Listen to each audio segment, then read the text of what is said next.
Road accident. The night was moonless and shrouded in an eerie silence, save for the occasional hoot of an owl. The desolate road stretched out like a ribbon of darkness, winding through the thick woods. Mark, a seasoned trucker, gripped the steering wheel of his semi-truck as he navigated the treacherous bends. Raindrops tapped insistently on the windshield, distorting his view of the world outside. Mark had been on the road for hours, racing against time to make a crucial delivery. Fatigue weighed heavy on his eyelids, and exhaustion gnawed at his bones. As he rounded a particularly sharp curve, a blinding flash of lightning illuminated the road ahead, revealing a twisted heap of metal that sent a jolt of terror through his veins. A car had careened off the road and plunged into the abyss below. He slammed the brakes, sending the truck skidding on the wet asphalt. The screech of tires and the deafening roar of thunder melded into a nightmarish symphony. The truck came to a halt just inches from the precipice. Mark's heart raced as he leaped out of the cab,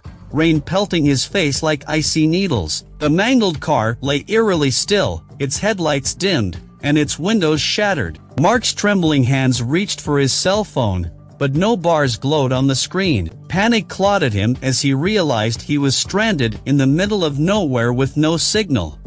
Summoning his courage, Mark grabbed a flashlight from the truck's toolbox and cautiously approached the wrecked vehicle. Rain-soaked hair clung to his face, and his breath fogged up in the cold air. He trained the beam of light on the car's shattered windshield and peered inside. His heart skipped a beat. The driver's seat was empty. Mark's mind raced, a chill coursing down his spine. He scanned the surrounding woods, his flashlight beam darting between the swaying trees. An ominous feeling of being watched overwhelmed him. The rain intensified, the drops now slashing through the darkness like liquid blades. Then, from the shadows, a faint whisper reached his ears. It was a voice, soft and broken, barely audible over the torrential rain. Mark strained to make out the words, the suspense tightening his chest. "Help me." He hesitated for a moment, his instincts warring with his fear. Gathering his courage, he ventured deeper into the woods, following the ghostly voice. The trees loomed overhead like sinister sentinels, and the forest seemed to close in around him. The voice led him to a small clearing. There, he stumbled upon a grotesque sight. A woman, soaked and bloodied, lay sprawled on the rain-soaked ground, her limbs contorted at unnatural angles. Her eyes were wide with terror, and her mouth was smeared with blood. "Please, help me," she gasped, her voice a wretched plea. Mark's heart pounded as he knelt beside her, the horror of the situation unfolding before him.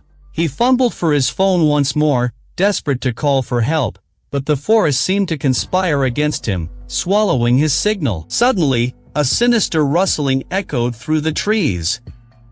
Mark's flashlight flickered, casting long, grotesque shadows that danced around him. He turned to see a group of shadowy figures emerging from the darkness, their eyes gleaming with malevolence. In that heart-stopping moment, Mark realized the truth. The accident, the ghostly voice, the woman in distress, it was all a macabre ruse, a trap set by something far more sinister than he could ever have imagined. The night had only just begun, and Mark found himself ensnared in a web of terror from which there might be no escape. As the figures closed in, the rain continued to fall, washing away any hope of salvation, and plunging Mark into a nightmarish descent into the heart of darkness.